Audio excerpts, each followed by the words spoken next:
G'day and welcome back to the channel. So in today's video, I want to show you one thing that I can almost guarantee that you potentially aren't doing to help resolve your patellar tendinopathy or patellar tendonitis pain. This isn't something that I can point you towards a piece of research to support what I'm about to say, not because there's a ton of research that disproves this or is inconclusive with this, but because there isn't any research on this currently as we speak. What I find really exciting about this conversation, and ultimately why I want to pass this information on to you, is I want to show you hopefully one specific part of your body that you can focus on that isn't your knee, that should hopefully help instantly improve the function of your knee straight away. Because as an industry, we're really good at looking at your knee and getting that knee stronger, particularly if it's a tendon-based dysfunction. But as a physio who's been treating knees for 17 years at the time of this recording, I think one of the things that we can instantly improve upon as an industry and as a consumer is to stop thinking about our patellar tendinopathy pain as a knee-specific issue and look at it in the context of your broader leg and the lower half of your body. Because we know that the knee doesn't function on its own in isolation. It is almost a joint of consequence that's at the mercy of what your ankle, your hip, and your lower back are doing. So if we're trying to truly understand why one specific part of your leg has become dysfunctional, we can't understand that at its most deepest level unless we include everything in the conversation and see what is dysfunctional within that broader parameter.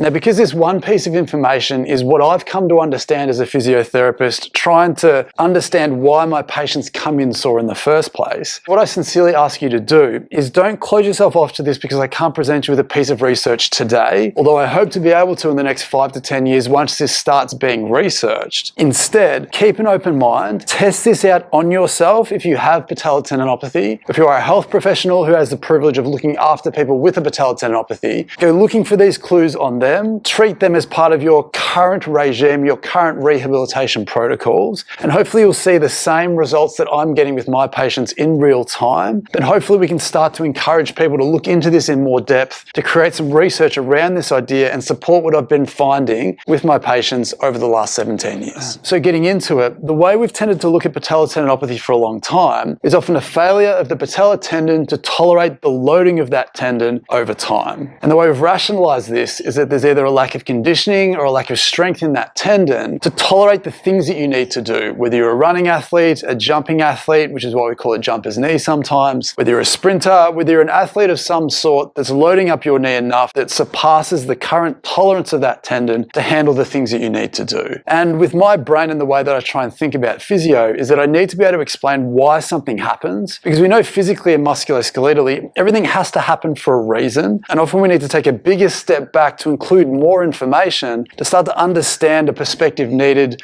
to truly solve this dysfunction long term. The single biggest idea that I think we're missing as a community relates to the lower back. I'm yet to see a patient who has patellar tendinopathy type symptoms that doesn't also have some relatively hidden dysfunction in their lower back. Now, this dysfunction doesn't have to be the big name things. It doesn't have to be a disc bulge. It doesn't have to be a stenosis. It doesn't have to be a nerve root impingement. It doesn't even have to be pain, which is why I think this is missed consistently all the time. When I assess my patients, I get them to do a particular activity or an exercise that exacerbates their symptoms. It might be a squat, it might be a lunge, it might be a hop or a jump. But then lying them down and assessing the mobility of their facet joints in their upper lumbar spine and their lower thoracic spine, invariably what I'm finding is that there is some hidden joint stiffness at the levels that can communicate through the knee and cause some pain. Now, we know anatomically that that femoral nerve is made up of a bunch of nerve roots that exit that thoracolumbar area, form into a big thick nerve that go straight down the thigh and influence the knee tissue. My leading theory currently is an increase in neural tension, where based on our current thinking that there's a loading issue of the tendon at the front of the knee, but I think we're also missing a whole bunch of excess tension in the system that could be pulling a bunch of slack out of that tendon and being the first step before why that tendon isn't handling load, because there's already an increased resting load on that tendon before we add in the running, the jumping, and the sport-related characteristics. But more importantly, what I'm finding is that when I ask my patients to do their symptomatic type movement, whether it is a lunge, a jump, a hop, a skip, whatever it might be, by then locating those stiff and restricted facet joints in that thoracolumbar junction area and improving the mobility of those segments, I'm consistently finding an immediate improvement in their pain, but also their capacity after mobilizing those stiff segments. So ultimately, what I would like you to do while watching this video video, please do the movement that you find symptomatic. Do some hopping, do some squatting, do some jumping, go for a jog. Then go through this exercise that I'm about to show you, then immediately go and do the exact same movement again to see if it's changed your symptoms at all. And if you have done that, please let me know in the comments down below what your activity was, your pre-assessment, how you felt doing the exercise, and then what, if anything, changed with your pre-assessment post-exercise. So with that being said,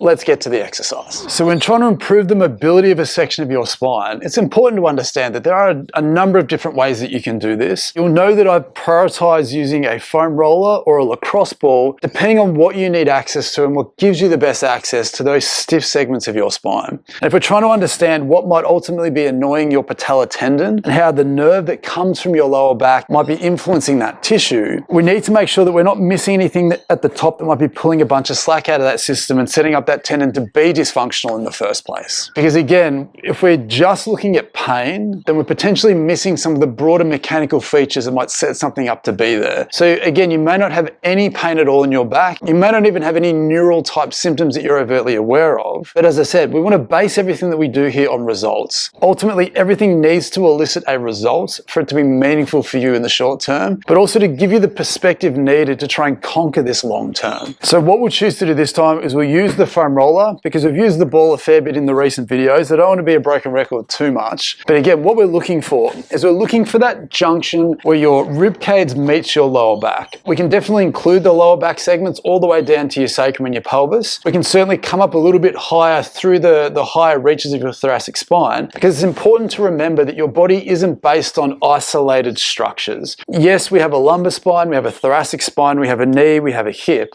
but they're all ultimately part of the same system, and they're ultimately connected and influenced by a range of different things. So just by following the labels and not following where you feel you need to be, and you could ultimately be missing something that's crucial to understanding why you have your pain and why it may ultimately not be going away at the rate that you want it to. So even though we're talking about the base of your thoracic spine and the top of your lumbar spine, just chase that stiffness and tightness up as high or as low as you feel is meaningful, because none of it should be there in the first place. But if it is there, it may have the potential to be contributing to why there might be some dysfunction in your knee. So what I'd like you to do with that roller, let's start right at the base of your rib cage and we can maneuver up and down from there. Again, all we want you to do is to lie down on top of the roller. Now there's two options here for you. You can have your hips on the ground and then gently arch backwards over the top with a couple of pillows behind your head. But for me, I find it a little bit easier to rest my head and shoulders on the ground. And then when I need a little bit more tension, I can drop my hips down to try and add that tension and put more pressure through the specific segments of my back. Now what we're looking for here is we're looking for sections of your back that feel stiff, tight, or restricted. Again, as we always say on the channel, it doesn't have to hurt. It may not hurt, particularly if you have knee pain and no back pain with this issue, but ultimately we're looking for the segment and the side that feels the most restricted. Now what might also blow your mind with this is sometimes I find that the stiffness in someone's lower back is actually on the opposite side to where their knee hurts, but still releasing that restriction or trying to promote that to free up faster still improves the symptoms that we care about when they do their functional exercise like a squat or a hop or a jump. So for you, once you've found a segment that feels a little bit interesting, if you roll across to one side just to bias the facet joints down the side that you're on, potentially some of the rib joints as well if they're included in this conversation, get you to take a deep breath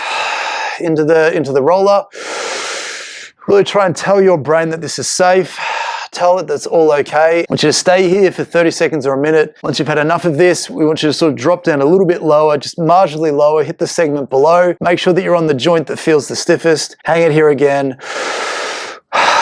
Couple of deep breaths until that tissue accommodates, and then systematically work your way up and down that spine, trying to capture all the areas that you feel might be important for you and your knee. But ultimately what I want you to do is as soon as you've done this, then jump up again, do your squats, do your lunges, do your hopping or jumping, and see if there's an immediate change in something straight away. But ultimately, like I said, please keep an open mind. I would love to do some research on this topic at some stage to then lay a whole lot of extra official scientific credibility accountability to this topic of conversation. But until I can do that, or until someone else can do that on my behalf, the best that I can offer is to promote this idea and say, this genuinely works for me and my patients, and I hope that it genuinely works for you as well. So once again, I genuinely hope that that was a helpful and insightful video for you. If it was, please let me know in the comments down below. I'm genuinely interested into how your test, exercise, and retest went. And if you did find this helpful, please leave a like on the video, subscribe to the channel if you want more of this type of information. If you did find this genuinely helpful, please consider leaving a super thanks donation on the video. As a full-time physio, I don't get much time to sort of make these videos, and it is quite challenging to keep them coming out weekly. But any chance that you can support me in the channel would be much appreciated. I would ultimately love to invest more time into the channel to keep